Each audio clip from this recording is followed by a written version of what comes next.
Hi! If you could go and check out my If Then episodes on Fridays, I'd really appreciate it. I did a really good one on Black authors a couple weeks ago, and no one has watched it. I did one on vampires a couple weeks prior. No one has watched it. If you could do all that, if you could check out the Star Trek Next Generation recaps, appreciate it. And if you could check out my Flashback Mondays, I'd really appreciate it. We are also doing daily book reviews, J.R. Ward's Black Dagger Brotherhood. We are doing James Patterson's Alex Cross series. We are doing Victoria Thompson's Gaslight series. And I just started another series. You'll see in the other day, I did another If Then on time travel. And I got so caught up, I actually got a reference or a new read or a new author from my own If Then. And I'm doing, so look for this. This was done the other day. There's another one coming today. So please continue to check those out. And I should say, welcome to the D. Louise book series. I'm Christina, KRSTINA. This is where we read books and talk about books. No special effects going on here. If you could hit the like and subscribe, I'd appreciate it. If you could do some sharing of some of the videos, I'd appreciate it. Especially the Black authors one. I worked so hard on that and nobody has watched. I worked so hard on these Flashback Mondays and no one has watched. So YouTube is just, I think it's a combination of nobody being interested and YouTube just not putting it out there. Because I think if people actually saw it, they might actually watch it. But when a video is out there for over a week and has 0 views, then obviously YouTube isn't putting it anywhere. And you see all those how to get viewers in 30 days and stuff like that. Those people pay. Those people pay an awful lot of money. YouTube will promote it if you'll give them $200. I don't have $200. My $200 will buy food. So, we are doing November 2010 Romantic Times book review. There are 252 books reviewed in this magazine. There are some weeks, there's not that many this week, but there are some weeks where I've done over 70 books. I try to do, gather ones from each and every section. The magazine does historicals, and they do mysteries, and they do inspirationals, and they do sci-fi, and they do erotica, and they do paranormal, they do contemporary romance, they do romance suspense. So I try and choose certain number from each category. I'm a Regency person, so and I know the Regency authors, and the magazine kind of focuses on Regency authors too. But I try to cover them all, and I love this magazine to death. And I'm also using it to, once I figure out how to make it public, I've got a D. Louise book series want list on Amazon. There's over 200 books on it, because every time I go through this magazine, I'm like, how come I don't have that one? Well, I was reading this series. How come I don't have that one? And of course, I don't have enough viewers or enough subscribers or enough anything to get anything at this point. The other channels that get free gifts have 10, 20, 30,000 subscribers and get thousands of views a month, and not me. My average video, 5 to 10 views. Sometimes one will do good and it'll get 20, but that's where I'm standing, but that's okay. Shall we get to we're gonna go through this. I love this magazine to death. And then once I have them all from 2007 to 2016, when they went out of, they went online for a year, but that didn't work out. So they ended up closing up shop. But I love these magazines. They give me tons of ideas. So once I finish after 2016, I'm going to go back and do more themed podcasts. But right now, let's start with the historicals and look at all the historicals that they covered in here.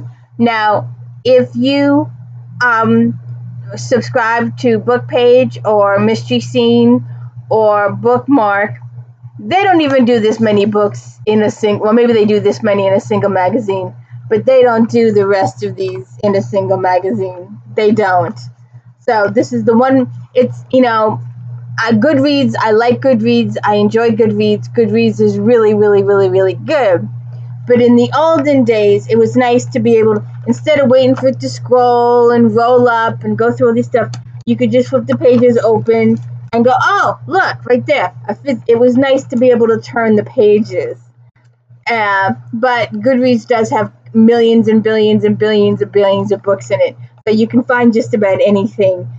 Between Goodreads and Amazon, you should be able to find just about anything.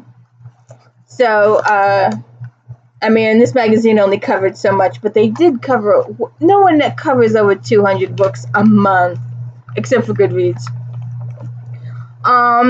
So we're going to start out with Sarah MacLean, 10 Ways to be Adored When Landing a Lord. Oh, and for the reference, I usually stick to 4.5 star rated books. Sometimes I do 3, but most of the time, most of the books I talk about are 4.5 stars. I'm going to do this one, then I'm going to go back because I just realized, well, no, we didn't get to it yet, so I'll wait till we get to it. 10 Ways to be Adored When Landing a Lord. It got 4.5 stars. MacLean's spin-off of her debut novel is quite simply delectable, sensual, poignant, and read that rivals the first. Her characters utterly capture readers' hearts, and the carefully paced plot and perfectly pitched dialogue multiply the pleasure. That adds sizzling sensuality. When confirmed bachelor at Lord St. Nicholas St. John is targeted as Lord to Land by Leading Ladies magazine, he flees the city and hunts for a friend's missing sister. Following her trail to Yorkshire in order to keep a roof over her head and manage Minerva House, her home for women in need, Lady Isabella Townsend must sell her beloved marble statues. How fortunate that she is rescued from a runaway carriage by the famous antiquities expert Lord Nicholas St. John. Nicholas realizes Isabel is hiding something or someone, and he's determined to uncover her secrets. However, Nicholas finds Isabel enchanting and wants nothing more than to protect her, even though it's clear that she's wary of him. But when the truth is exposed and the most powerful man in England arrives, Isabel wonders if she's placed her heart in the right man. Yes, ma'am.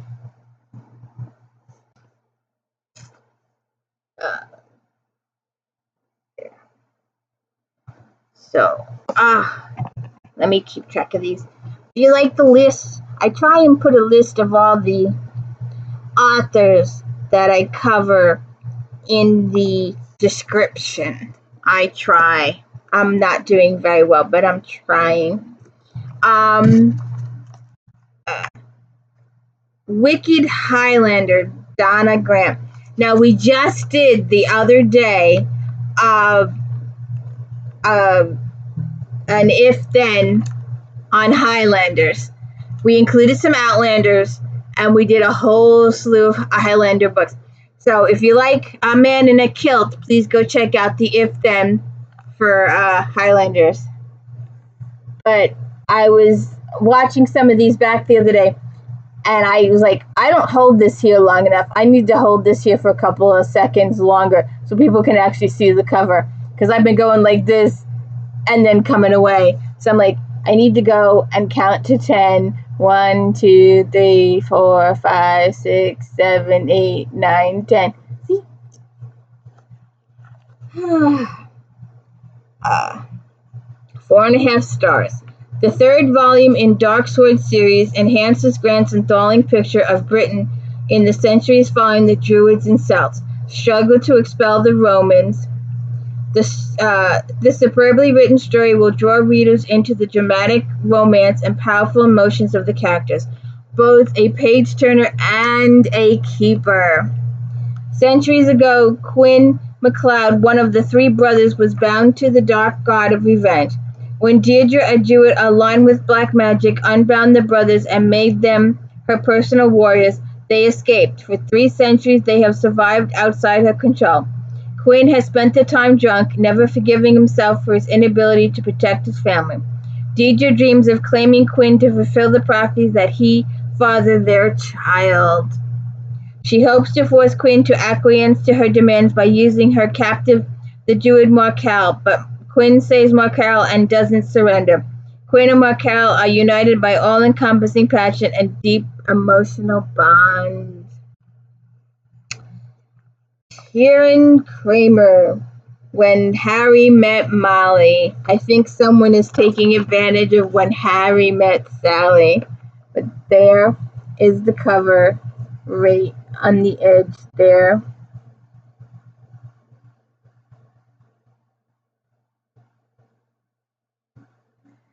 Got 4.5 stars. You'll smile and even laugh out loud reading Kramer's delectable debut. Even the title's nod to the famous film elicits a grin. With her perfect sense of pacing, comic timing, poignancy, and Marvel characterization, this utterly enchanting new voice will have you eager for more.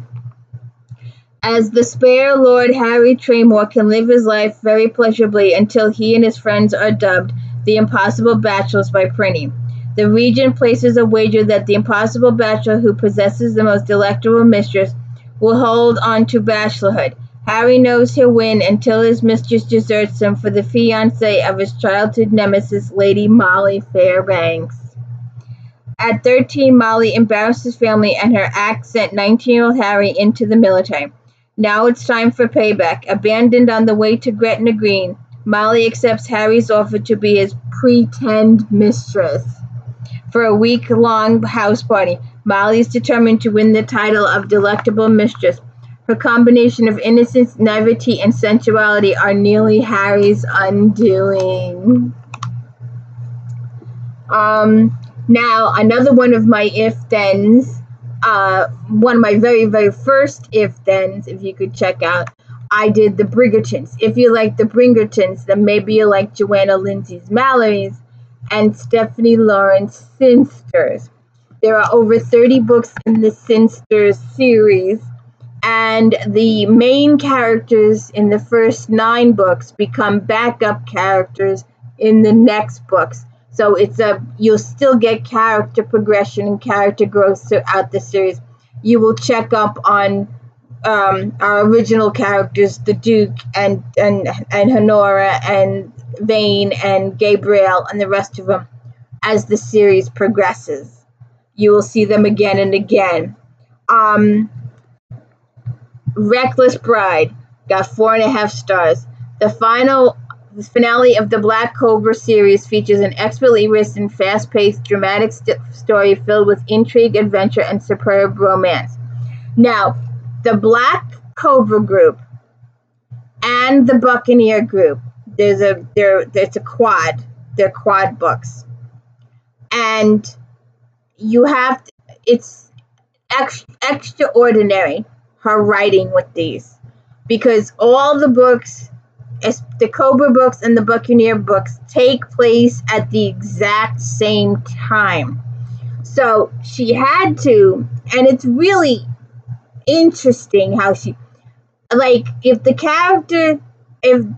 2 men are interacting in this book at a specific time, they gotta interact in the next book at the same time, even though the first one will be from Guy A's point of view, and then the story will be rewritten in book B from Guy B's point of view. And she did this 4 times, and the books, once they meet up, it's so awesome. Especially the Buccaneer books. They're like 400 pages, and she intertwined them. It was fantastic. And then she went on to write the one book that I'd been waiting for 20 years to write. Literally, seriously, absolutely 100% 20 years to, and I was glad I was still alive to read it. I'm glad she was still alive to write it. And I guess it must have been pressure from the fans, because the fans kept asking, when are we going to get this book? When are we going to get this book? When are we going to get this book? And just think, but she just wrote perfect 10 books, 8, 10, 12, perfect, fantastic, your dreams are fulfilled books. And then she writes the one book that you've been waiting 20 years for, and it's the worst book she's ever written. I kept it, and it started a whole new series, but the trilogy that was those 3 books were the worst books she's ever written. And the publisher went large paperback, so they were more expensive, and they were really thin, and I'm like, one day I hope she would go back and rewrite it to match the excellence in these other books, to match the excellence in the rest of the Cinster books. It just broke my heart. I had nightmares I'm absolutely serious. I was so obsessed because I had waited 20 years for that book, and I was so obsessed and so disappointed with that book. I had literally had nightmares for a really long time of how angry I was that I know she was capable of tremendously much better work, and that was just the worst. And I'm like, well, if she did it just to, humor the fans, and she wasn't ready to write it yet, then maybe she shouldn't have written it, because it was just absolutely the worst book she's ever written. And she's written some really, really excellent books. But anyways, let's get back to this. Rafe Carstairs, a Waterloo survivor, has spent recent years as a special agent for the British East India Company, attempting to identify the elusive Black Cobra. Oh, and I also recommend the audiobooks for these. The guy that reads them is really, really good. Who has, and I have them all too, by the way, who inflicted pain and death upon British and Indian citizens. He tries to avoid the Cobra's cult members while traveling to England with the proof of the traitor's identity. On his journey, he meets Loretta Michael Marsh and her great aunt Esme, who need an escort to England. While curious about their handsome escort, Loretta has no experience flirting. With subtle aid from Esme, coupled with race attraction to her, an unusual romance ensues. I'm telling you, these books are awesome. Absolutely awesome. The Black Cobra, the Buccaneers, the Bastion Club, they all stem from the Cinsters, and you got to start with Devil first. That's the name of the book, Devil. He's also the head of the family. Lorraine Heath, this was one of the books that I added to my want list, the one that no one can see because I can't figure out how to put it up yet, because I have like 15 Lorraine Heath books and I don't have this one, and I'm like, ugh. But anyways, Passions of a Wicked Earl.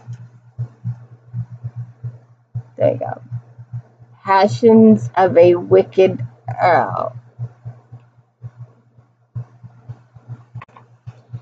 4.5 stars. Like cream, Heath rises to the top, creating wonderfully touching, highly romantic, unforgettable stories that readers adore. She puts the joy of falling in love in every book, and this one is no exception. It contains realistic characters, including a marvelous dog and meddling artist, intense emotions, several romances, and even a bit of suspense. Morgan Lyons, the Earl of Westcliff, cannot forgive his 17-year-old bride for seeking solace in his brother's arms on their wedding night. He exiles her to his estate and proceeds to bed every woman in London. Claire was a frightened child when she wed and turned to her best friend for comfort. She stays in the country for 3 years, rebuilding Westcliff's estate. But when her sister needs a season To find a husband, she swallows her pride and fear to ask West Coast's help. Now a woman, she wants her husband. West Coast has a mistress he wishes to wed, but his wife is making tentative steps to his reconciliation and enticing him to forget everything. We shall see.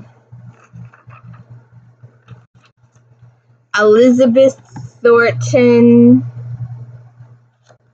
A Bewitching Bride. 4.5 stars. One of the genre's grand mistresses delights with an enchanting romance, blending paranormal poignancy, passion, and suspense. This is a tale that touches the heart and lifts the spirit while completing the late author's final series. Cameron has a secret. She has a gift that enables her to read others.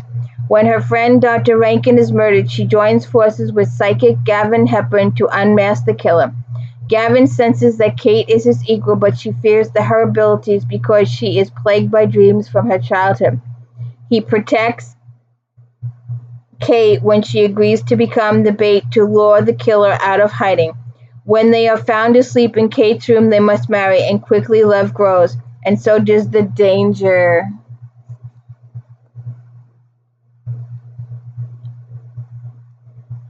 Catherine Coulter. Now, once we finish James Patterson's Alex Cross series, we will do Catherine Coulter's Sherlock and Savick series, which she just announced is coming to an end soon. She's got the last book out, and we will be doing that series till its completion. But in the meantime, Catherine Coulter, if you also watch the Bridgerton If Then,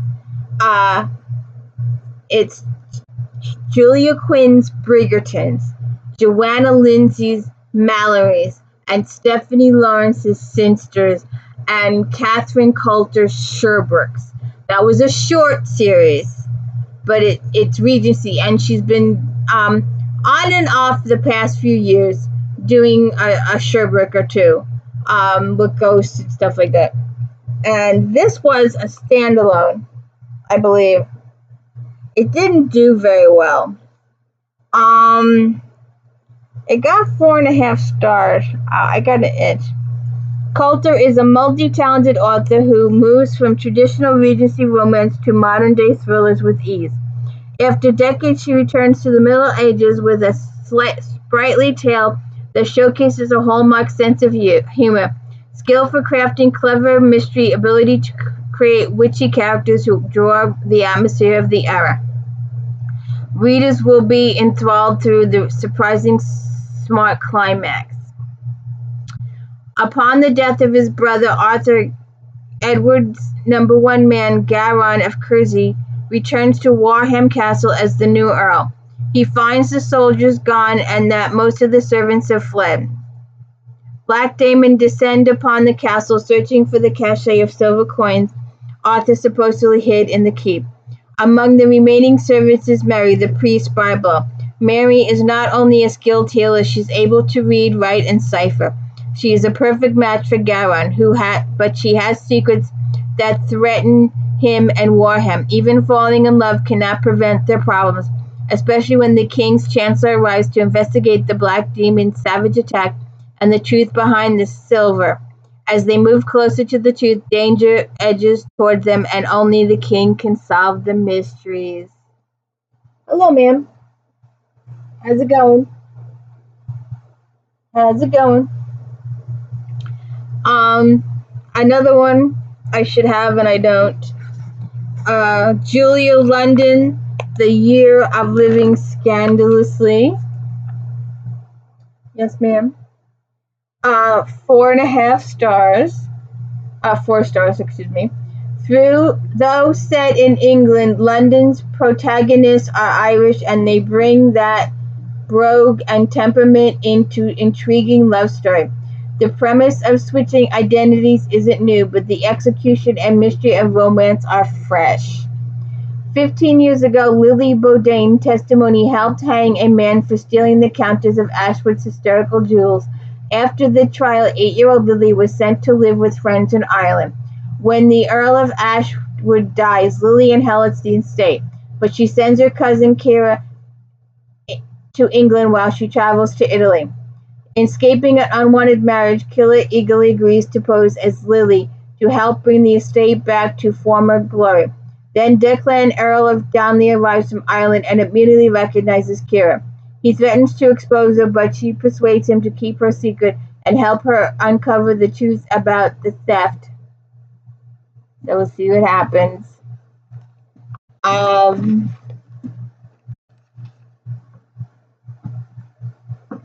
Susan Enoch. This was another one that I have 20 of her books and I don't have it.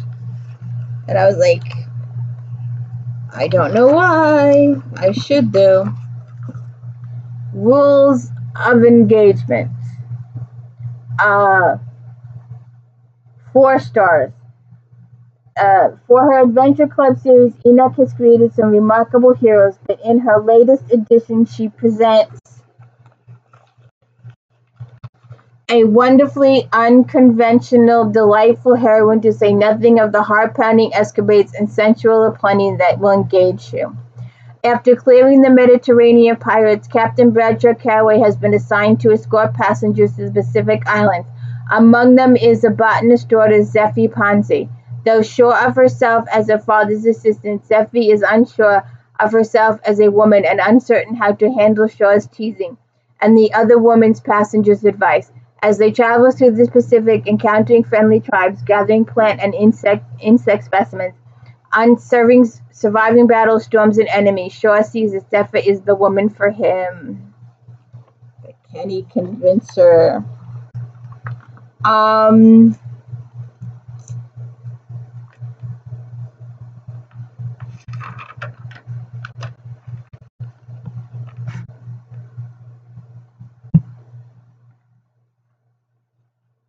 Connie Mason, Sins of the Highlander, 4 stars.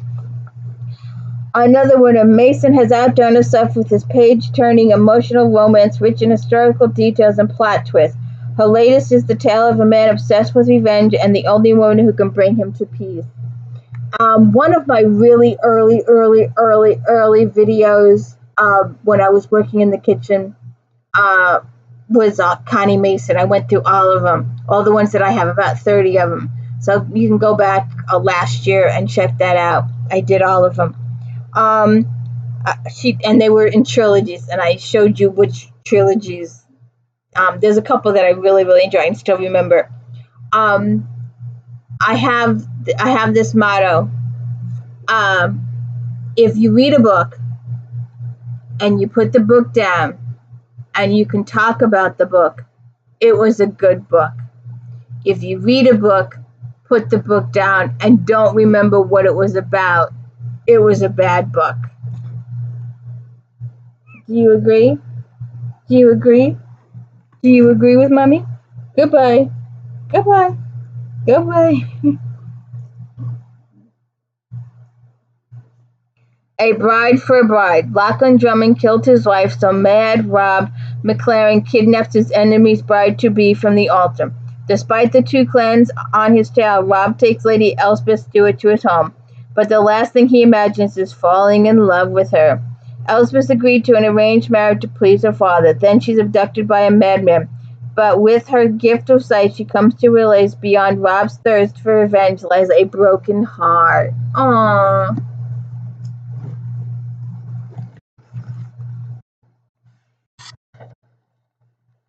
Okay. Oh shoot, I haven't been writing these down. Oh God. Okay.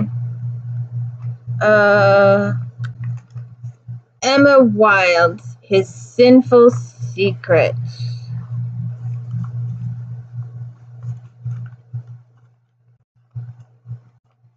I hope you could spread the word about me and my podcast and let people know I exist.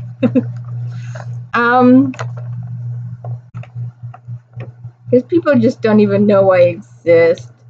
His Sinful Secret. 4 stars. The second Notorious Bachelor moves into prominence in wild spy thriller. With its subplots and intrigue, the installment adds a great deal to the series while captivating readers who like lots of sensual mixed and with plenty of plot. When Harry, the Marquis of Longhaven, dies, his brother Michael assumes the title and the betrothed Julian Sutton. Michael, a spy for the crown, is never thought to wed, but he must uphold the marriage and keep his covert work a secret from his bride. Julian is not like any woman he knows. She's sensual, intelligent, and determined to ferret out his secret. It's strange, but he is falling in love with his wife. Juliana has already given her heart to Michael and knows he has rival in Edmund Antonium, Michael's cohort and one-time lover, but Julian has a dark secret of her own. With their secrets, his passion and her passion collide. So we'll see what happens. And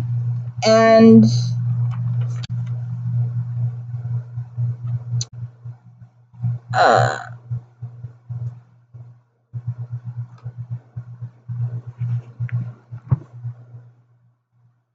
knew I saw this. Okay. One Wicked Sin, NICOLA CORNICK.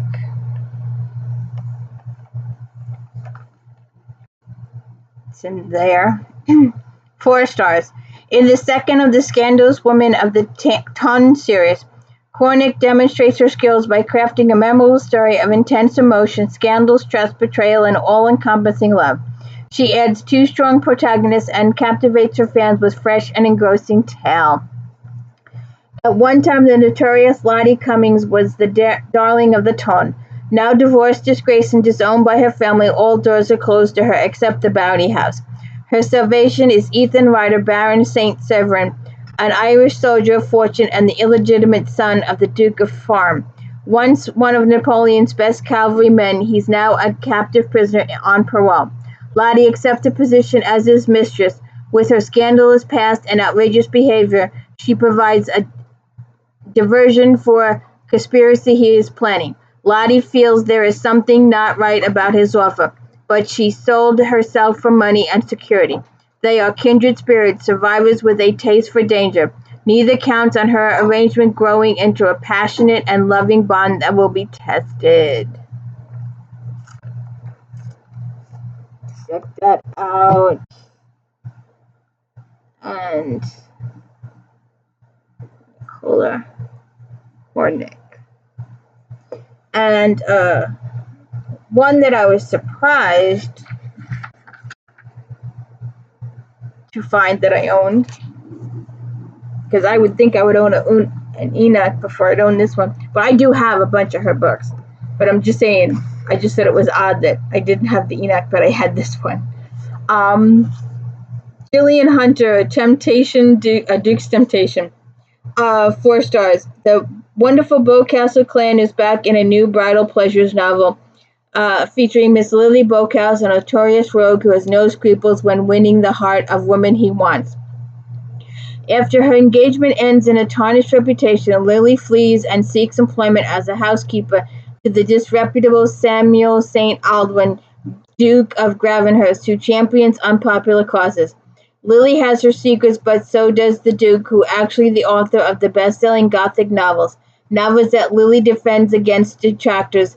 That might be why Samuel hires her, or it could be because he understood the central woman who is his match in wit and words. Samuel testily resolved with his words and kisses. Soon Lily discovers there's more to the Duke than his reputation. I'll have to see. I think that's it with the. Oh, wait a minute. There's one more. 2 more. Alright.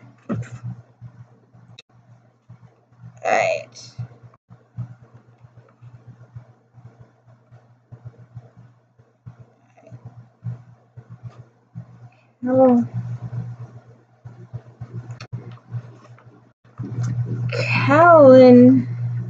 Carolee ERICKSON, Rival the Queen.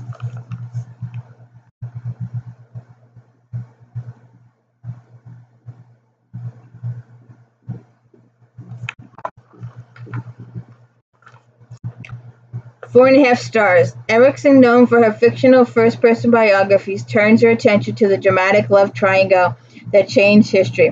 One man, Robert Dudley, Elizabeth's first heart, and Erickson draws on love to bring the life of Elizabeth's cousins and rival Letty Knowles to readers. Erickson portrays Elizabeth as a jealous woman, Dudley as a rake, and Letty as the innocent.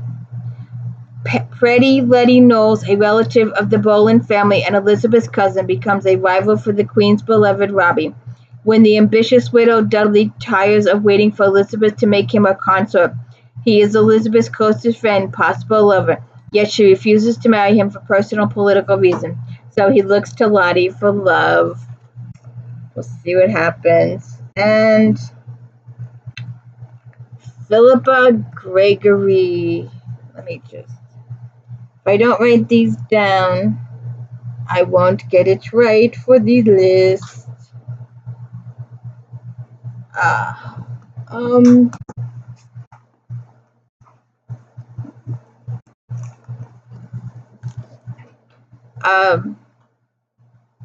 Four and a half stars.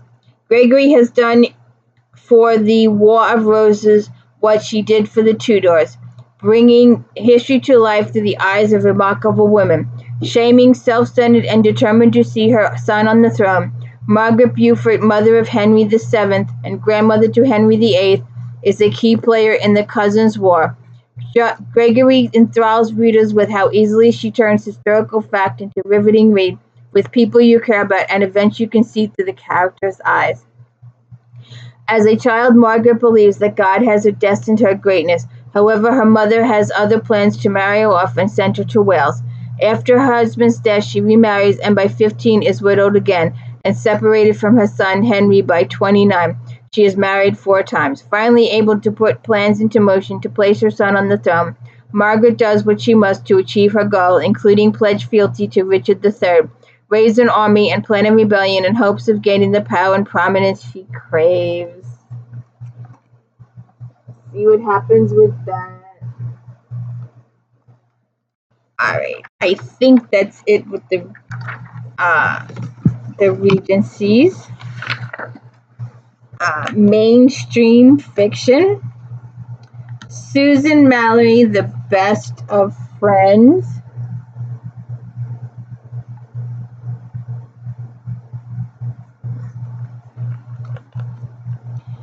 Four and a half stars. The Best of Friends is a modern-day Cinderella tale with an emotional impact that makes it difficult to put down.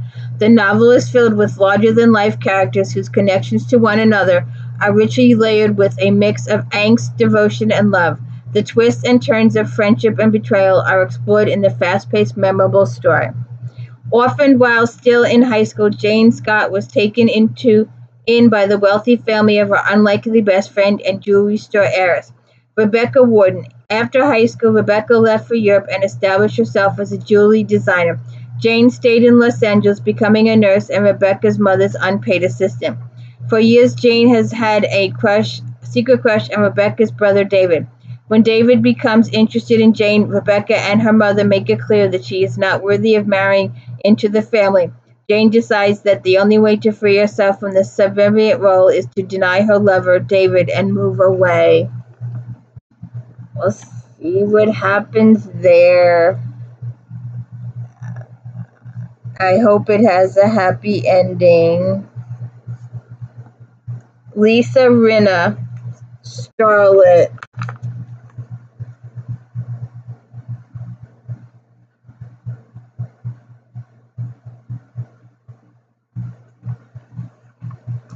Four stars.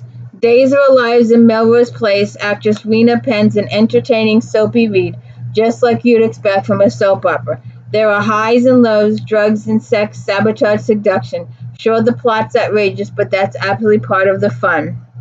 Tally Jones dreams of making it big, but the closest she's gotten so far is waitressing at an Oscar party with her friends, Mandy and Sadie. But that night, Tally kisses hunky actor Gabriel and catches the eye of successful producer Mac. Things keep looking up for Tally as she uses Sadie's new job as an assistant to an agent to win an audition for the nighttime soap Dana Point. The show's leading actress and Megan Malone diva, Susie Shepherd wants out of a contract, and Tally snugs the new female lead. But then Susie wants back in, and Tally's in her way. Tally's life becomes a series of peaks and valleys as she achieves professional success, followed by professional ruin. Okay? And, Lisa, RINNA, and Cynthia Keller. Cynthia Keller. An Amish Christmas.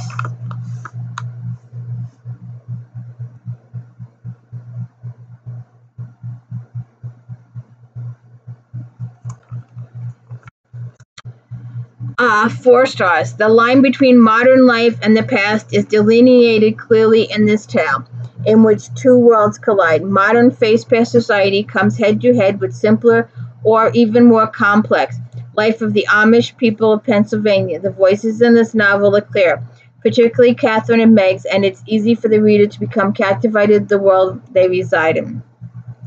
Meg's husband is in a fit of pride, made decisions that brought wealthy suburban lifestyle to an abrupt halt. Having lost their house, in their belongings, and all of their savings, Meg is faced with the only option remaining, to move her entire family in with the cold, distant parents. In the bleak winter night that will change their lives forever, on a remote road in Pennsylvania, their car collides with Amish patriarch David's buggy, and all of them must make choices that are both irrevocable and daunting. God. Okay, now let me get these out here. It's the book I'm leaning on. We should do these. Well, I did these, but I didn't do them all. We should do another. I should get my husband to do another live one. We did a live. We went through all of his Superman videos. Superman comic books the other day. So please check that out. But there is a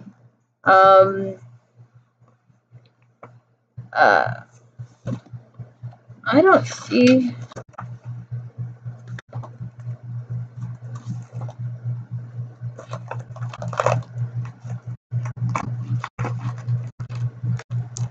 I don't see that one as a cover. Okay, so there's this whole page in here about comics. Okay, and this particular issue is talking about, now I did these, Guilty Pleasures is book 1 in the Anita Blake series. Anita is a vampire hunter, executioner. She's also a necromancer. She can raise the dead. She has lots of abilities that grow over the season. And if you want to, please go back and watch my podcast on the Laurel K. Hamilton. They're all up there. I've also reviewed the entire series too. I did all those videos, so please check all those out. But I also did a quick review of the first bunch a while back, and the first 9. I always tell people the first 9 are good detective sleuth. She works with the cops to solve mysteries, to solve murders, and she's slowly getting involved with the Jean Claude and the werewolves and stuff. She doesn't meet Richard till book 3, but this is The Laughing Cork. This is book 2, and the synopsis is that they got 4.5 stars. Brava! We see the human side of St. Louis necromancer Anita Blake. This graphic novel is a wonderful in comic form as it is in fiction novel, with a marvelous art adaptation. The collaboration of comics numbered 1 through 5 is a fan favorite. Zombies go on the attack in Anita's apartment. Anita defeats them, but the home invasion cracks her hardened shell. Her vulnerable is evident as she sheds tears and washes her beloved stuffed penguins. The lingering effects and her uncertainty about herself are clear as Anita searches for more clues about why she was attacked and what is really going on. That's what the reviewer says. The back of the book says,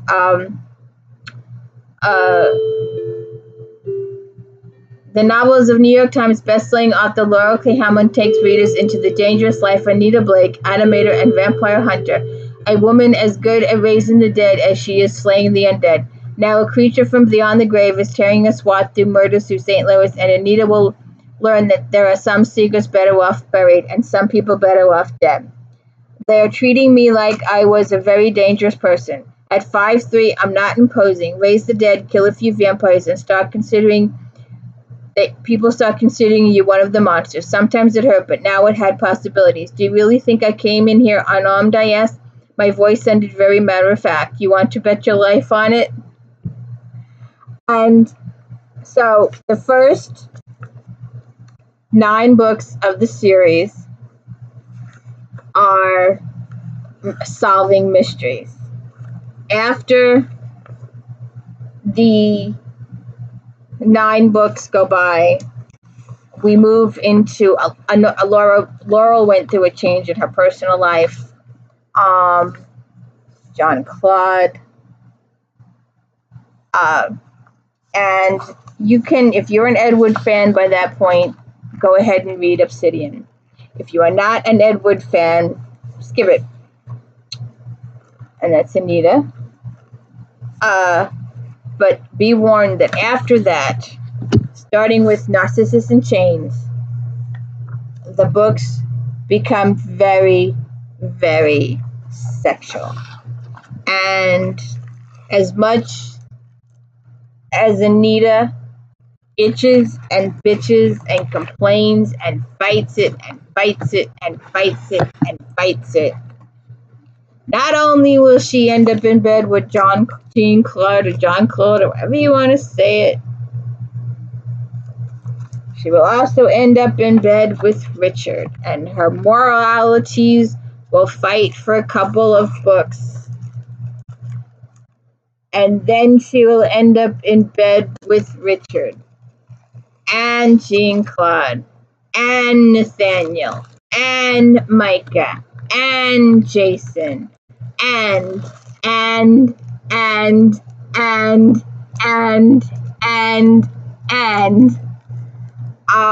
at last count, I think there were 20 people in her bed. Don't quote me on that.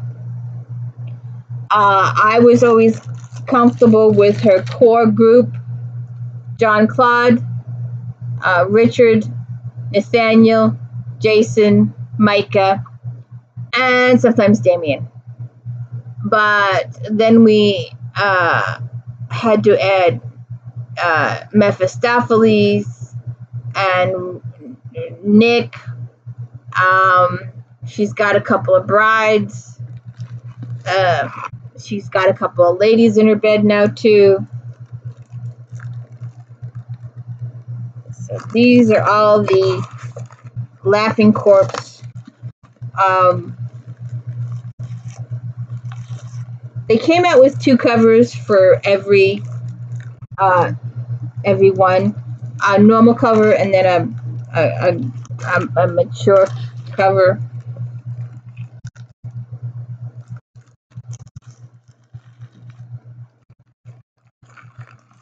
So these are all the ones for Laughing Corpse. I've even got, I don't know where it is right now, but I've got a poster of Jean-Claude. So maybe we should go through my I don't know if you can see that too well.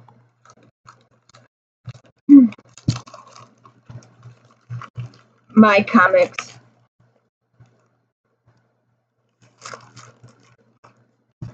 Let's see what my husband has to say about these. He got nervous in front of the camera. I was like, your cousins are not nervous. Your cousins live in front of the camera. He always dreams of being an extra on one of their shows. It'll never happen. But anyways. And then they did Guilty Pleasures. I've got all the single comics for those too, but I didn't bring that book down. But then they put all the comics into 2 hardcovers. Okay, but I've got those upstairs. I didn't bring Guilty Pleasures down here. So anyways, let's move on to sci-fi. And Mercedes Lackey, Trio of Sorcery. Wait, let's see if I can. My camera is not very good. I did tell you that my computer is being held together by a binder clip. Absolutely serious. The bottom separated, and it's working. It's working just fine. So we'll see how long it lasts. Let's see. Mercedes Lackey, Trio of Sorcery. 2 of the 3 novellas in this volume are sure to please veteran Lackey fans as they revisit old heroes Diana Treguard and Jennifer Taldir in Arcanian 101 and Drums, especially respectively. The 3rd story, Ghost in the Machine, introduces the new heroine who is just as capable and drawn to Earth as the other 2. All 3 tales once again demonstrate that Lackey is a master storyteller, and no matter the story length or lack, is a keeper. Mercedes Lackey. Diana just started attending Harvard when she's asked by fellow guardian to help the police with a kidnapping case. Fortunately, help comes in the form of other residents of her apartment building who are interested in magic. Before long, the young students find that they're all signed up for Arcanian 101. Drums may be a part of Jennifer's native culture, but they are nothing but trouble for her new client's ex-girlfriend, Caroline.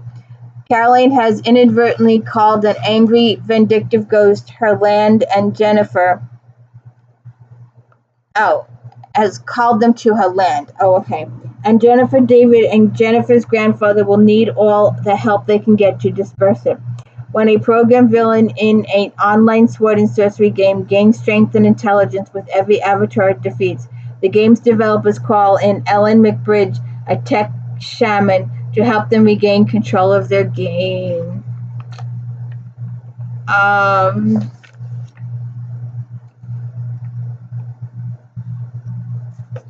Caitlin Brennan. No, not Caitlin Brennan.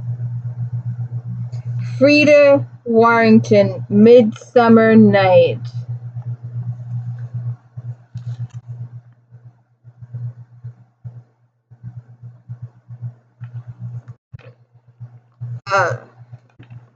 This second book in Warrington's ancestral tales, and while it's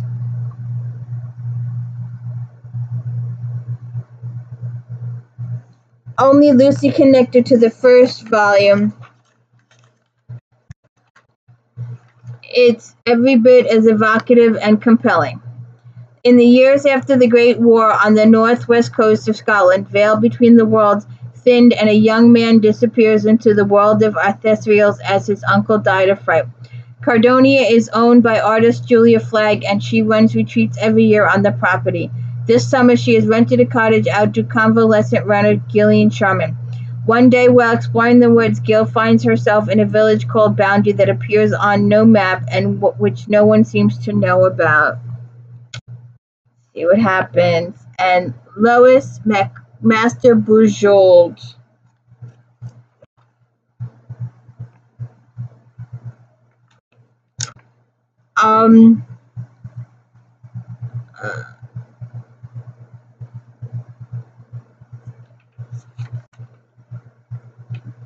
Three stars. This highly anticipated book, unfortunately, a bit of a disappointment. Miles is usually over-inquisitive self to the point of endangerment. The other character views Rick and Jim are precisely what you'd expect to be, and the final 3 pages of this novel make the rest of the clearly constructed and executed plot feel like a gigantic flinch. Oh well, we'll skip that. Now another book that I don't have a picture of, and I'm mad at myself because I don't have it, because this is one of my authors, and I have most of her books up there. I don't know why I don't have this one. I have quite a few of them, and they're all up there, and I don't have a picture for this. But Wolfsbane, Patricia Briggs. I've got all of her books up there. They're all up there, and this one is missing, and I'm like, ah! So I added it to my wish list. In the charming and well-written sequel to Mask, Briggs picks up the story a year later. Arlorn remains complicated and intelligent, and it's delightful to see her in childhood home with her family. Her relationship with Wolf grows in some significant ways, as Wolf must come to terms with both his past and his future. He will share her while there are few clinch plots. Overall, this is a great read. I am still... There's no editing in these videos.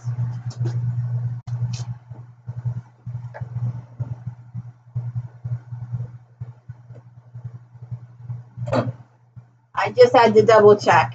It's not up there.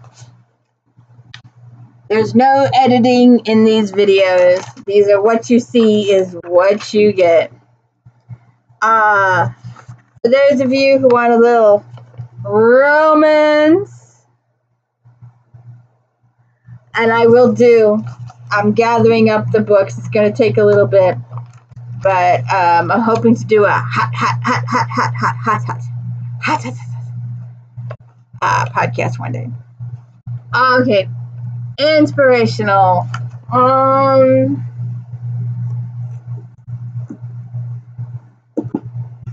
Karen Kingsbury, 4.5 stars. Kingsbury draws from real-life events to weave a brilliant tale about friendship, autism, and the effects of bullying. This relevant novel should be a must-read for teens and adults alike. Holden Harris was a normal child until he started drawing at age 3. Now 18, he's locked in his own private world of autism. Ella Reynolds is popular and pretty, with the lead in the school play. When Ella sees Holden reacting possessively to a rehearsal for the musical, she reaches out to him to see if friendship and music could possibly be the key to unlocking a miracle in Holden's life. So we'll see about that. One of the comics is doing a bullying thing right now. You know, it's taught. It really is. It's just like, if you grow up in a house or an environment where you're exposed to all different types of people of all different types of races, all different types of color, you should be grown up as a really well-rounded person. If you grow up in an environment where you only see one type of person and one type of color, and your parents are this way in their beliefs and they teach you their beliefs, we'll see what happens. I do have it. Alright. A long time coming, Vanessa Miller. 4.5 stars. Readers were emotionally invested in the characters from the start. Keisha's pain and inner struggles lead to heart-wrenching scenes. Themes of faith, forgiveness, and reconciliation make this a powerful treatment to God's faithfulness that will remain with the readers long after the final page. Deidre Clark Morris knows that her husband has always longed to have a family. Unfortunately, after 7 years of marriage, Deidre is successful professionally but unable to have children. Keisha Smalls is a struggling single mother of 3 dealing with a terminal cancer.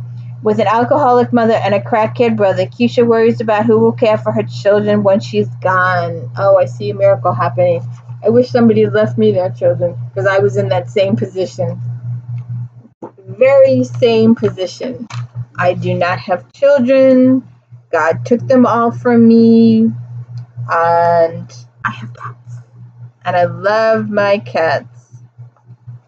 I would have liked a child or two, too, though. My little girl died in my arms. But anyways.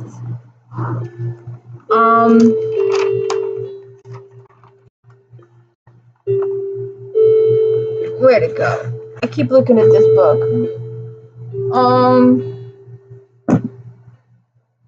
It was here a minute ago. Where'd it go? Just had it.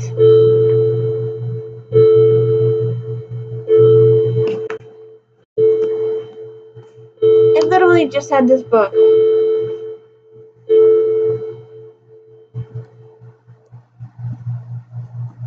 Here we go. Now, if you watched my forensics, or if you watch the did you watch the TV series Bones? Well, if you like Kathy Reich's Tempe Brennan series, we've got virals for the kids. Where is it now?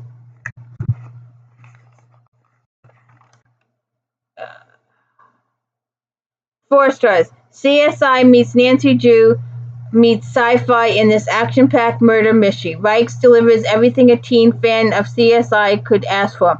A nice contradiction of sci-fi elements, science fact. Add in friends and crushes and you have the recipe for a great young adult novel. When Tori's mom dies, she is sent to live with the father she's never met on a remote island where he does research for university. She learns of the family she never knew, including her famous aunt Temperance Brennan. Tori and her friends discover some mysterious dogheads on a neighboring island, and curious teens set out to investigate. When they break into a lab to use cleaning tools on the dog's test, they discover one of the island's wild wolf dogs being used as a lab test subject. They rescue the pup and uncover decades-old murder and someone powerful wants covered up. Oh. See about that. Romantic suspense. Roxanne St. Clair. There we go. Edge of Sight.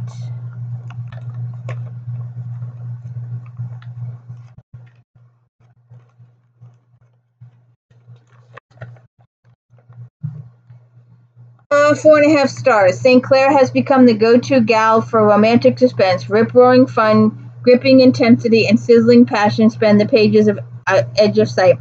The characters are flawed, motivated, and multidimensional, giving readers a satisfying and entertaining ride. When the cover closes and the last page is read, readers will be looking forward to the next in the Guardian series. Samantha Fairchild witnesses the assassination of a celebrity journalist and becomes the killer's newest target. The Boston police blame Samantha for publicizing a scandal in their department years ago and are of no help. With no one to turn to, she calls on her old friend, investigative journalist Vivi Angelino.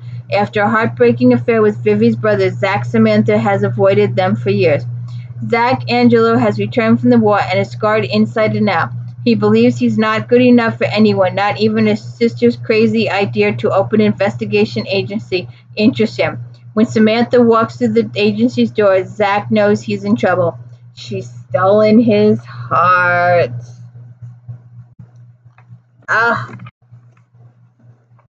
Roxanne St. Clair. And Carla Neggers. Cold Dawn.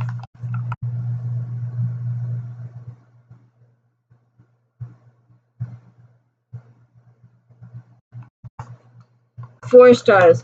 With her latest novel, Neggers gives up a story of suspense that will keep you turning the pages. She crafts a clever plot where the focus is on arson and adds strong, gritty characters with a heavy dose of tension. Rose Cameron, a search and rescue expert, discovers a burnt body in a shed one morning during a search exercise with her dog. It becomes clear that it is one of several crimes committed by the same person. Smoke jumper Nick Martini, who co-owns a business with Rose's brother, ends up at the same site, having followed an arson trail from California to Black Falls, Vermont. Rose and Nick previously spent one night of passion together, and their bitter feelings remain. However, they're determined to put their personal feelings aside to find a killer. Alright, mystery. And Peter Tremaine.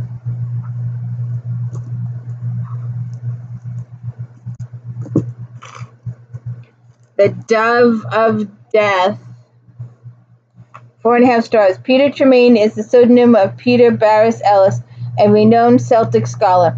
His series starring 7th century Irish sister Fidela of Cashel and her now husband, brother Edith, are among the most authentically written mysteries being published.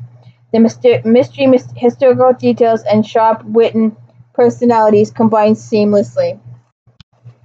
Sister Fidela and brother Edith are married, and not unusual in 7th century Ireland, where the concept of celibacy was controversial. In 670 AD, an Irish merchant ship was attacked by pirates of the coast of Britain. Fidela and Edith survive, but the ship's captain and prince from the Irish kingdoms of Mushman are killed after they surrender. Fidela is a sister to the king of Muman, and murdered prince was her cousin. She's determined to bring the killers to justice, but the only clue is a dove on the sail of the attacking ship. See what happens there.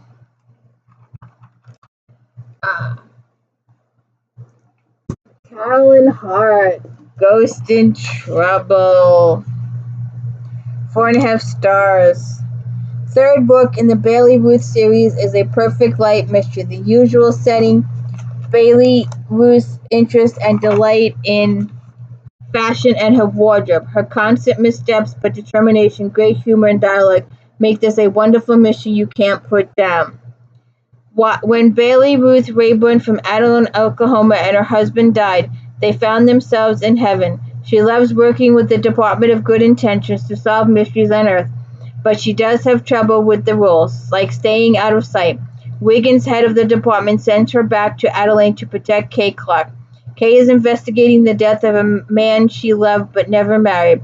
With her sister, housekeeper, young girl, nephew, and a con-artist psychic all living in the roof, there is no shortage of suspects.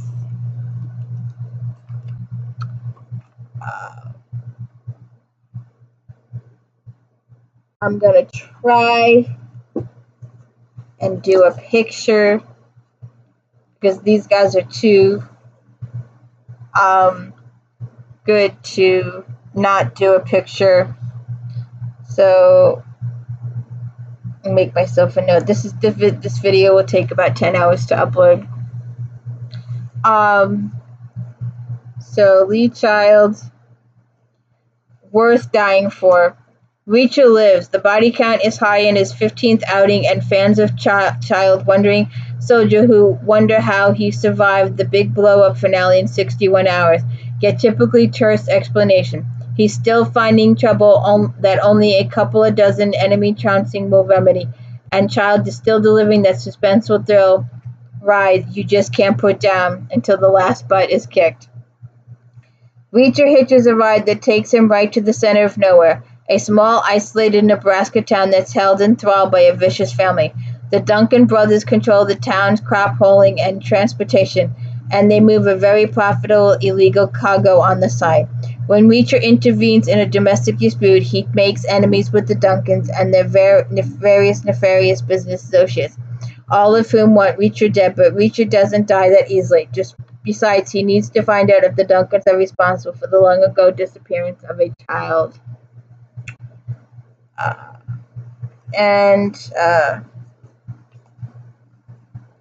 Shirley Russo Murphy. The 16th Cat Coming Home, 4 stars. The 16th Joe Gray book is sure to please veterans of the series. All the favorites are back, Joyce, Dulce, and Kit, and the heartwarming story of his orphan child and a stray cat at Christmas will tug at your hearts. Someone is working very hard to discredit Max Molina's police chief with a series of unsolved and unpreventable attacks on women in the village. Meanwhile, Maddie and her grandson Benny have recently moved to Malina Point after Benny's parents were brutally murdered in front of him. Joe and his pals soon realize that someone else is trying to kill Marty. With the help of an old stray tomcat, the mystery is solved. And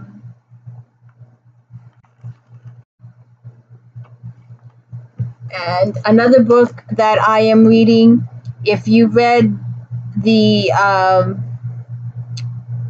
Ripped from the Pages book I did a little while ago, we will get to these.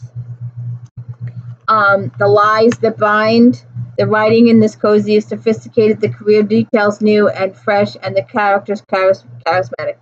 Brooklyn Wainwright is a master bookbinder and restorer. This is the 3rd of the series. She's back in San Francisco, hired to teach a bookbinding class at Bay Area Brook Arts. Unfortunately, her boss, Layla Fontaine, is manipulative and enjoys her powers. When a series of murders take place, Brooklyn must solve them before people are hurt. Got 4.5 stars. I am so gonna forget some of these.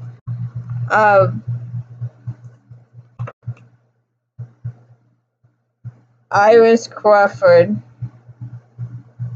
A Catered Thanksgiving, 4 stars. This over-the-top cozy is a strong addition to the Catered series. The good-natured bickering between the sisters, as well as the eccentric secondary characters, make this a very funny book with laugh-out-loud scenes. This will please Crawford old fans and bring in new ones. Bernie and Libby's catering service is thriving after a mention in the New York Times. When their father heads to Florida to visit his sister, the women decide to cater Thanksgiving for the completely dysfunctional Fields family in return for a very nice check. The Fields have very reluctantly gathered for the holiday so they won't be written out of Monty Fields' will. A freak blizzard sweeps through, stranding them. An exploding turkey kills Monty, and the family accuses Bernie and Libby of murder. Alright.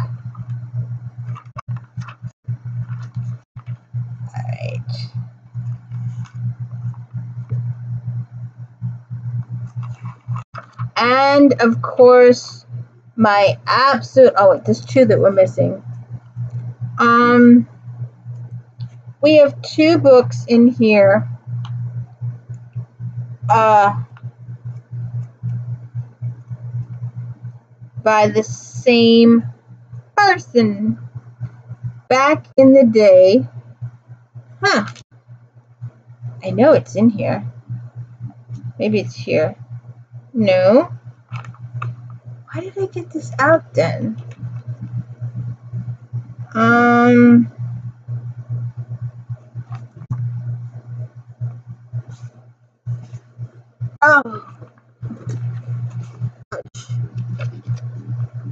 So, okay, let me just look up. My favorite author in the entire world has an alter ego. Let me just check here. No. And I did all 60 of her books last year, and I am still doing her books as they come out. And I would ask that you go check out all of those videos in order. I love my J.D. Robb. She is the absolute best. I don't think this one is in here, so I do not know why I got it. But anyways, let's just move that to the side. It's not here, unless it's someplace else. Eve Dallas is a lieutenant in the New York City Police and Security Department. She has her boss, Whitney. She has her former partner, Feeney, who is now captain of EDD. He has underlings under him, and McNabb is one of them. And McNabb is the partner of Peabody, a life partner of Peabody, and Peabody is Eve's partner on the job. Eve is married to Rock, the richest guy in the world. We have Mira and Dennis. Mira is the department shrink. Dennis is her husband. We have Nadine. She's a reporter and book writer. We have Mavis, who's a singer and one of Eve's first friends in the city. And please do all 60 videos in order, please. Start with Naked in Death, Glory in Death, Immortal in Death, and so on. And this is in this book, in this magazine, Lieutenant Eve Dallas takes on a twisted game in the newest installment of Rob's long-running series. Multifaceted characters and their ongoing evolution have kept readers glued to the pages of the series. The villains in this tale are true sociopaths with a sense of entitlement that showcases the worst of human nature. Eve and Rook are just returning from a well-deserved vacation when Eve catches a case involving a murder of a limo driver. The weapon is a bit puzzling, but when the murder of a high-class escort also includes an exotic weapon, Peeve and Ebuddy know they have a serial killer. All the victims are top of their profession. A pattern seems to be emerging to find the killer. The limo driver was killed with a crossbow, by the way. And it's just sick. It really is. But I love my Eve Dallas. I love my Eve Dallas.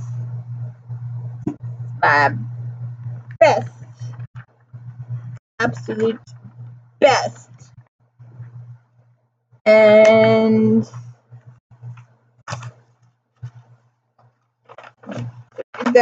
we did that, did those,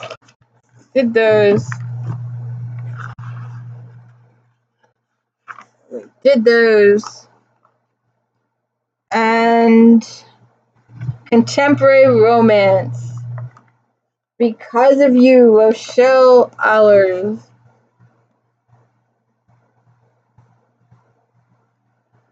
4.5 stars. 2 things are guaranteed in Allers' romance: intelligence, funny dialogue, and mouth-watering descriptions of meals. The story is beautifully crafted with interesting legal cases and a sizzling romance. The surprise twist at the end leads nicely to a happily ever after. As a bonus, there are more Wainwrights as his brother Alexander have potential for their own romances. Beloved characters from the Best Man and Signature Bride series return to reintroduce Jordan Wainwright, the low partner who has made his mark as Harlem as an advocate for the disenfranchised, happily turning his back on his family real estate empire and his cynical grandfather. Into the world comes fellow litigator Asa Fleming. They connect when Jordan agrees to help her with sexual harassment suit she's filing. Asa's trusted man has taken a beating when the failure of her marriage and lawsuit she's filing against her former employer, but Jordan may help. See what happens.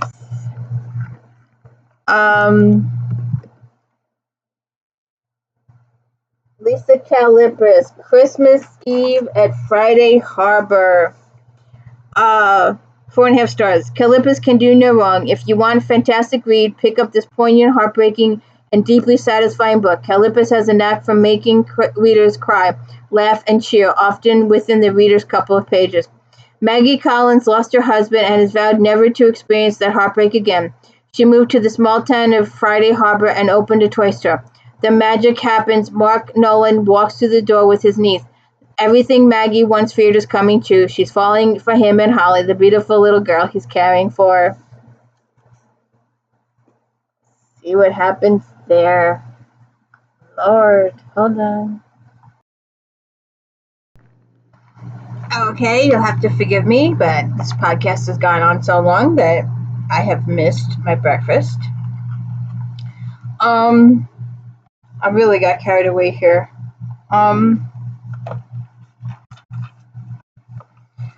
Montana Glory, Ryan, R.C. Ryan.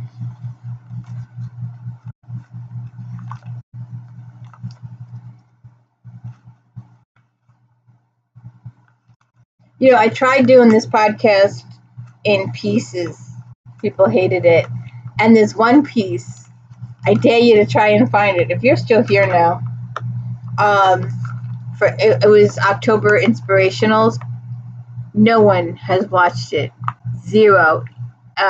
YouTube has showed it to nobody. Many times as I've tweaked it and tweaked the title and tweaked the hashtags, no one has seen it except me. No one has seen that video. My husband can't even find it on his thing. So, Montana. Right.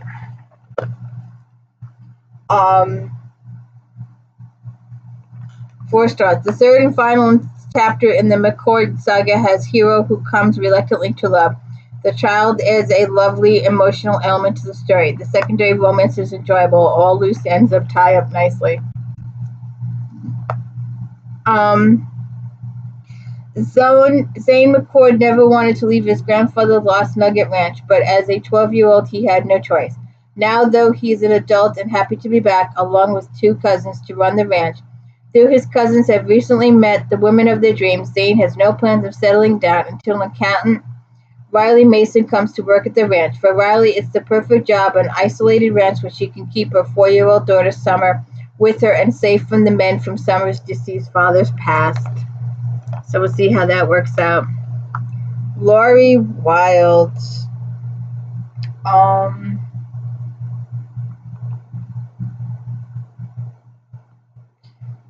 First Love Cookie Club.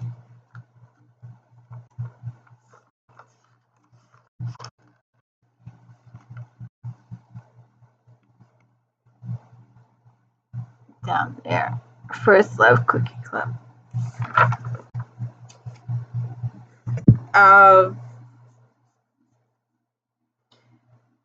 This wildly delightful tale of wonder of Christmas and the power of true love, Return to Twilight, Texas, is as enjoyable as the previous visits, with heartwarming characters and a touch of magic. As a child, Sarah Collier spent Christmas with her grandmother, put Kismet cookies under her pillow on Christmas Eve, and dreamed of men was destined to marry Travis Walker. When she was 15, Travis got married on Christmas Day, and Sarah stopped believing in fairy tales. That was 9 years ago, and Sarah is now a successful children's author known as Sadie Cole. She returns to Twilight at the request of Jasmine, an ill little girl, an arrangement by the First Love Cookie Club. Jazzy just happens to be Travis's daughter, and he doesn't believe in destiny, that happily ever after crap, or fairy tales either. But the First Love Cookie Club members do, and they set out to restore Sarah's faith in love and grant a sick little girl her Christmas wish.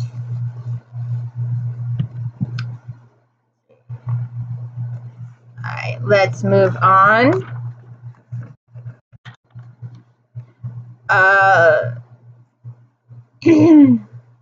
Jacqueline Frank, Drink of Me, 4.5 stars. This excellent relationship-driven story a la Elizabeth Fawn, War Prize, spinning romance. Frank also creates a fascinating world of many species and lands. Hopefully, we can visit again. Rule, the prime of the shunned Sang race, is on a mission to rescue one of his packmates, who is being tortured by despised jackals, those who feed in emotional pain and fear. During the mission, Rule finds a woman hidden in the wreck of the house. When they get back to Sang's Keep, the mystery girl cleans up into a beautiful, mysterious woman with no memory and a powerful healing ability. She adapts well to Sang, which is very different from the usual outsider response. After the overwhelming attraction between Rule and Mysteria, a name they give her, her feelings and her acceptance as communities survive jackal attacks and you see hunters. But what about her memories? Let's see what happens. Alright, a storm just rolled in. I hope my electricity survives. When Wicked Craves, J.K. Beck. Beck can always be counted on for a fantastic paranormal tale.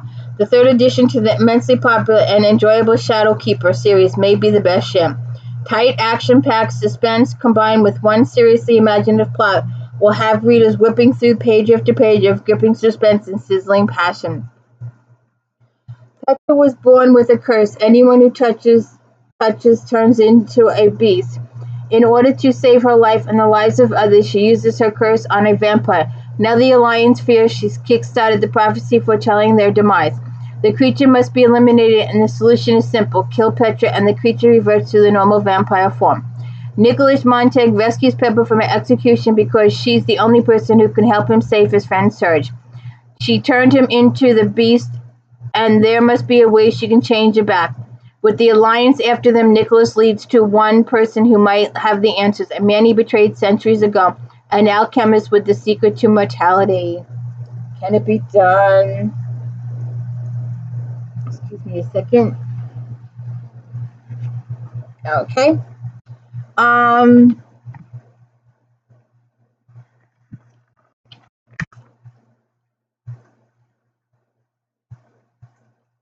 Gina Showalter, Ecstasy in Darkness. 4.5 stars. The latest Alien Huntress novel is a glued-to-your-seat kind of book. Pick it up and you won't want to put it down. The action is hot and fast-paced, but that's not where the story shines. Showalter is a master of creating unique, fun, and super sexy characters. The banter between Victor and Avatar will have sick you with days after you're done reading.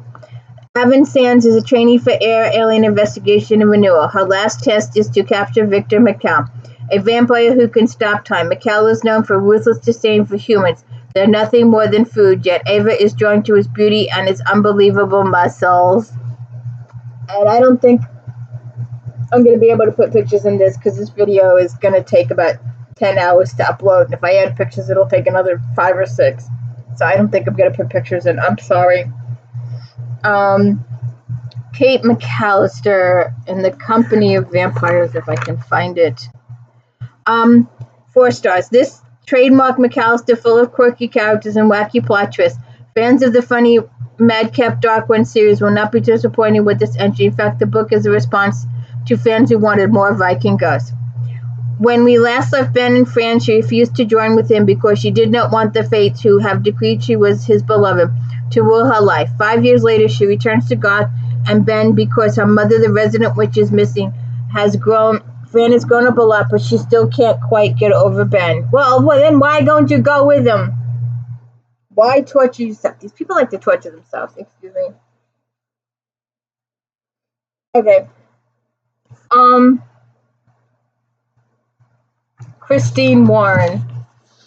Prince Charming doesn't live here. 4 stars. For the newest chapter in a long-running series, Warren adds a twist and introduces the Fae into the mix. The protagonists in this tale are forced into unfamiliar territory, taking readers along with them. Attorney Dan Carter gets an unexpected assignment from the head of a high-powered New York law firm. Find his granddaughter Rosemary and convince her to file a paternity suit. Dan was already dreading the assignment, but things take a strange turn when she meets a half-Fae P.I. McCallan, who is also hunting for Rosemary.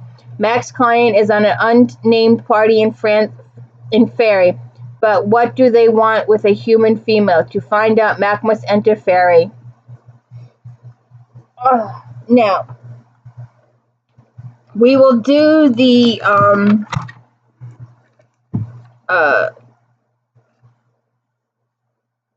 Dream Hunters and Dark Hunters series at some point. I'll get to them all. And I have all of her books, and I don't know why I don't have this one. The Blood Trinity. But you know what I did discover? I have the audiobook. Okay. I don't know. Because I love audiobooks. I just love audiobooks terribly.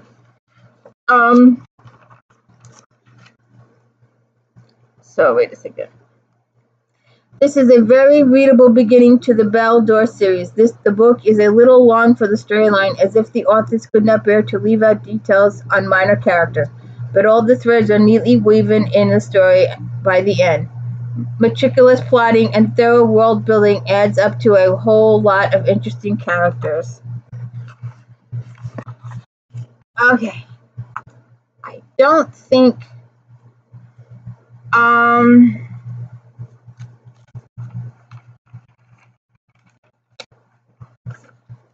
Jim Butcher side jobs. Dresden fans will rejoice to have this collection available to them in anthology.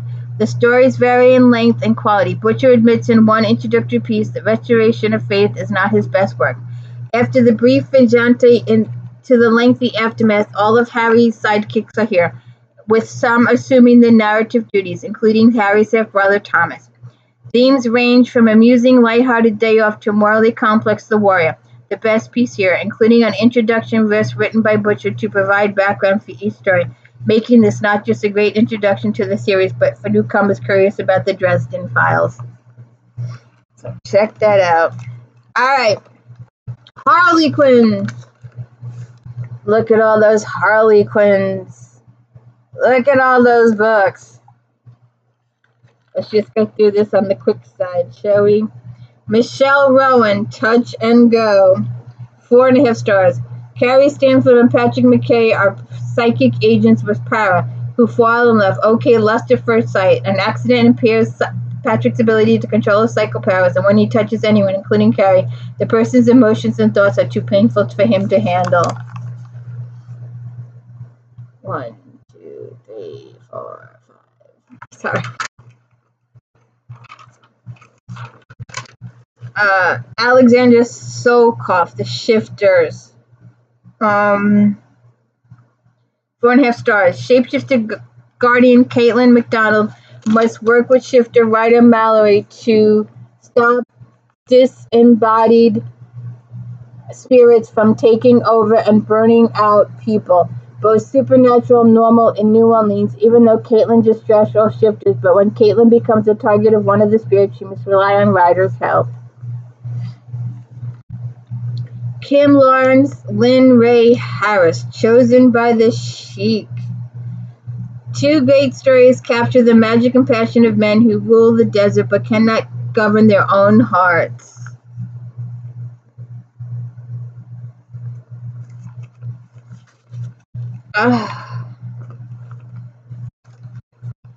The Best Laid Plans, Sarah Mayberry. 4 stars.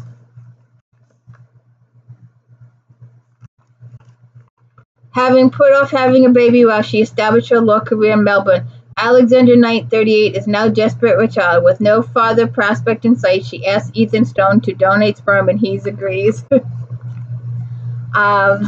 Passion, Dear Gerard. Oh,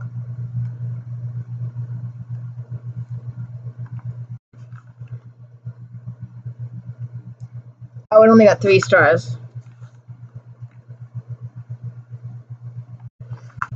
Let's see. The circumstances of this book are unique and interesting and may disguise the fairly common storyline of a woman afraid to love because of past experiences. So we shall see. Thunder Canyon Homecoming. Brenda Harlan. Did you know that there's a Harlequin? There's ones for sheiks, there's one for cowboys, there's one for NASCAR, there's one from blacks, there's one from football. There's a Harlequin for there's vampire Harlequins. There's all different Harlequins. I did a whole thing on Harlequins too for If Then Then. If you're still here, please go check those out. 4 stars. Erin Castro comes to Thunder's Canyon searching for answers about her family and finds Corey Chubb, a trillionaire Texas oil heir. Their first Noel. Annie Jones. 4.5 stars. Andy McFarlane attempts to restore the snowy eaves in it lost cause until Corona Bennington shows up. Though Carrie is in town to find the father she never knew, she also needs Andy help designing a gingerbread house. Okay. Oh, and I'm not going to read these. I'm just going to show them.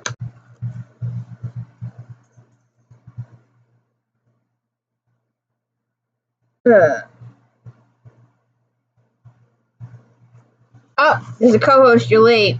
Taking care of business, Kathy Lyons. Boardroom Rivals, Bedroom Fireworks. Lingering Spirit, Marilyn Meredith. Riles, Star Pepper Smith. The Ghost Exterminators, Love Story, Vivi Andrews. Night is Darkest, Jalen Ryland.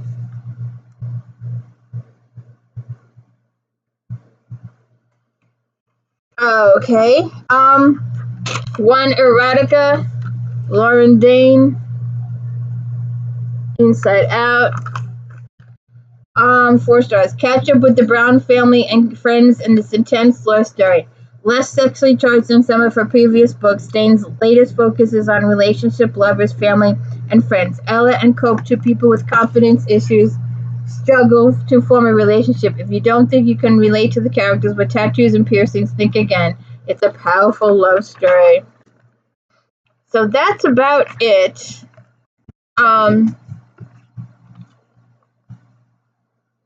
Look at all those books. We're gonna do a hot take one day.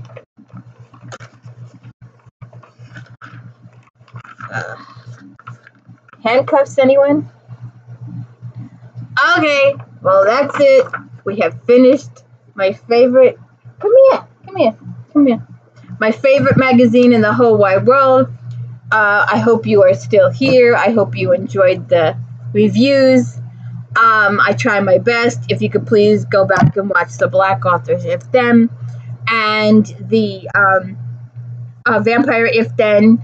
All of my If Thens. Go watch them all. And my daily book reviews. And please hit the like and subscribe. Thank you so much for tuning in. Most appreciative.